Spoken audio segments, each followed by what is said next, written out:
everybody, Eugene Johnson here, founder of Make Your Mind an Asset. This is episode 8, and I'm excited to get a chance to talk about this episode. This episode is about the emotional roller coaster, and I did a mental minute. If you're following me on Facebook, which I will click up on one of these sides, right? If you're following me on Facebook, you'll see I do a daily mental minute, and one of my mental minutes I did on the roller coaster, and I wanted to take some more time to dive back in and dive deeper into that subject, because a lot of people either hit me up on the link or sent me a personal inbox and asked me a couple of questions about this topic. So I wanted to go into it deeper. And the first thing is the mental and emotional roller coaster.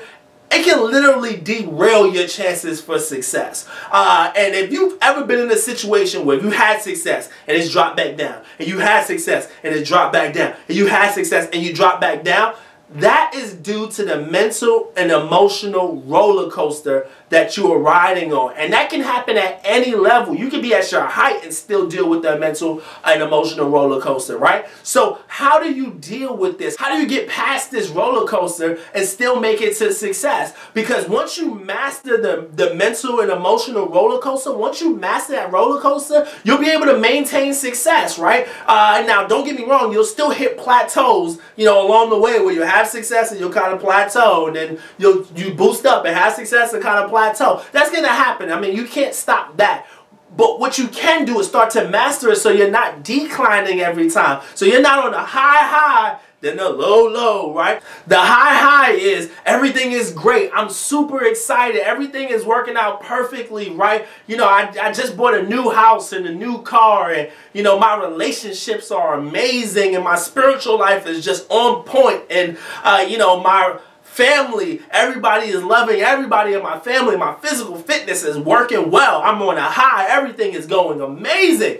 And then the low is nothing is going amazing. My car just got repossessed. I'm having struggles in my marriage or struggles in my relationship. My family, they hate me, or maybe, a little bit worse, somebody passed away in my family and I'm in my low, my physical fitness is not working, I'm empty spiritually. I mean, all of these things, and we get in our lows, right? And that low sometimes will stop you from doing the things that you would have done in your high, right? And so how do we get past that? And it's understanding that we all have highs and we all have lows. We all go through it. Look, you can't have day without the night. You can't have happiness without sadness. You can't have a testimony without the test. I mean, you can't have a rainbow without the rain. It all is necessary. The ups, the downs, they're all necessary. How would you see the beauty of tomorrow, the amazing morning daylight, if you didn't see the darkness and deal and have to go through the darkness? I mean, look, we appreciate the good because of the bad, right? Life is about this serendipity between good and evil. So you can't get caught up in the high highs and the low lows. You can't get caught up in that. You've got to be even keel. Now, how do you be even keel, right? How do you do that? You have to be emotionally detached from the outcome. So many people are so emotionally attached to the things that happen in their life that they don't accept that good and evil do exist. It's like the ant. Be like the ant, right? The ant is in the summertime preparing for the winter. So in the good times, he's still preparing, because just in case there might be something bad happening, and if it happens, I'm prepared mentally, emotionally, physically. I'm prepared, right? And then in the winter times, he's preparing for summer. He's saying it's not going to be this bad too long. One day the summer is going to come, and when the summers come, we'll be out and we'll grab more food and be preparing for the winter. So you got to understand, you can't be emotionally attached. You got to learn to emotionally detach from the outcome. You got to be focused on when there's good, you are happy in the good, but you're preparing for the drought, because there always will be a drought. And when there's bad, you're preparing because it's never going to stay that bad too long, right? There's always going to be that serendipity between good and evil. And if you focus on this, when the good happens, you'll be grateful for the blessings. And when the bad happens, you'll be grateful for the lessons. And that's what you have to be. You have to be grateful for the blessings and grateful for the lessons. That's the mindset you have to have in the emotional roller coaster. especially if you're a leader. If you're a leader and you're dealing with the emotional roller coaster, if your people have to know what they can expect from you. You can't be super negative and super positive. You can't say, one day we're going to take over the world, and then the next day you're saying, I'm not sure if this is going to work. They have to know that you believe. Look, when people are following you, you can feel hurt, but you can't ever show hurt. People can't see you in your lows. Now, they can see you in your lows, but they can't see you low. I remember when my father passed away. Difficult time. I was actually hosting a ministry event at the time, and there was we had a huge event. Had a good friend of mine, Freddie Flanagan, flying down to my area from DC, and we had this event that we were hosting. And that Monday, that week that he was about to show up at my house, I got the news that my father passed away. And now think about this. I'm about to host a huge event. I got somebody flying in that was actually going to stay at my house, right? So I got to host this person.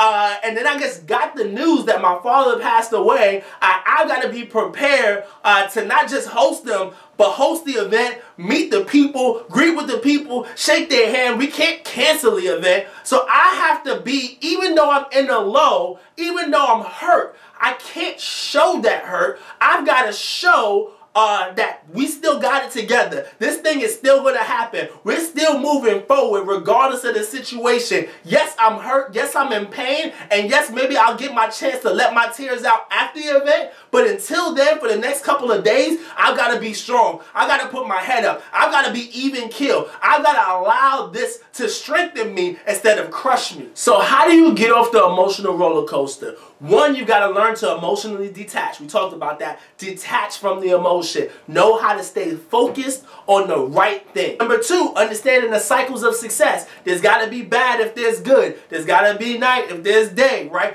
Understanding that. Number three, being able to grow from the problems, right? There's problems that show up. You've got to get the lessons from it. And then number four, you got to be able to pull the positives out of it. You got to be able to see all of the good things that you get. I can't tell you how many problems I've dealt with in my life that at the time I looked at them as problems, but now hindsight, right? They say hindsight is 20/20, but now I see and I say, man, that problem developed me into the person I needed to be. That problem actually propelled me to my promise. So allow the problems to propel you to your promise. Don't allow those problems to pull you back into your past. And if you're part of the Make Your Mind an Asset community, if you're part of this community and you're watching on a constant basis and you've stayed up to date on every episode, you understand that you're here because you want to create success. Whether it be success in any area of life, that's why you're tuning in. That's why you're a part of this show. That's why you're a part of the community. But here's the thing. You ask for it, right? If you say, hey, I want to create success, that's you asking for success. That's you saying, God, give me the success I deserve, right? But when you ask for it, now you got to be prepared for it. So you can't get mad at the problems, and you got to be willing to go through everything that it takes to create success because you asked for it. Let me give you an example. One day there was batter, and let's metaphorically look at the batter as you and me, right? One day it was this batter, and the batter said, God, I want to be a cake. Please help me become a cake. So God in his infinite wisdom says, yes, my son, you can be a cake. Yes, my daughter, you can be a cake. So he puts the batter, puts us into this pan, lays it out flat, and puts the pan into the oven. Now we get into the oven and we're like, whoa, it's hot. It's hot. It's hot. It is hot. It is hot. God, get me out of this oven. Oh my goodness. Get me out. It's hot. See, that's the problems, right? That's the emotional problems that you're going through on a constant basis that either brings you up or brings you down, right? You're in this oven and you're like, God, is hot. So God says, okay, I understand. You're saying it's hot. You want to get out. God, in his infinite wisdom, takes you out, puts you on the counter. You sit on the counter and get cold for a while, and you start to realize, man, I've been called to do something great. I've been called to do something amazing. Hey, God, I want to be a cake. So now you're asking to be a cake again. So God says, hey, you want to be a cake? Takes the pan, throws it back into the oven. And you're like, oh my God, God, it's hot, it's hot, it's hot. Take me out, take me out. So God, His infinite wisdom, pulls you out, puts you back on the counter. You sit on the counter and say, I've been called to do something amazing. I've been called to do something awesome. Put me back in. But this time you're ready. This time you're prepared. This time as batter, you're saying, I might be battered today, but one day I'm going to be a cake. One day I'm going to endure everything that needs to be endured in order to become a cake. And then you get stuffed in the oven and you have a different mentality. Your mentality now is, I know it's going to be hot. Your mentality now is, I know it's going to be problems. And you know what? I'm going to get over the problems. I'm going to get over the hurdles. I'm going to get through them because I know that they're there. I know I have to deal with them. I know that they're going to make me stronger. They're going to make me better because without the heat, it will never become a cake. Without that heat, the batter will never become a cake. And so that batter, you and me, finally decide, and this is when success and breakthrough happens, when we finally decide that we're okay with the problems. We're not going to go on emotional high and low. We're not going to say, take me out, put me in. We're going to be even killed no matter what happens in our life, no matter what wind blows. We're going to be even killed. We're going to stay in that oven and we're going to go through them, and we're going to go through them with a smile, and we're going to feel hurt, but we're not going to show hurt, and then we're going to get through as a cake and become our destiny. Our destiny was to be a cake, and now we finally become a cake. You know what the great thing about becoming a cake is? You look at the cake was never meant to eat itself. The cake was always meant to be shared and eaten by the world. So you need to become a cake, but not for you. Once you get to a certain level of success, you realize that level of success is not for you. Now you want to be a blessing to others. You wanted to get your problems out of the way so that you can now become a blessing to your family and a blessing to your community and a blessing to the world. And when you find your way off the roller coaster and you finally make a decision and you decide to stay the course and be even killed, you'll be able to not just have success for yourself, but you'll be able to liberate others. So here's the question of the day. What situation did you allow yourself to be on the emotional roller coaster, and how did you figure out how to get off it and how to overcome it? Leave your comments below. I want to hear from you. Until next time, this is Eugene Johnson signing off. Remember, let no man steal your vision because no man gave it to you. God bless.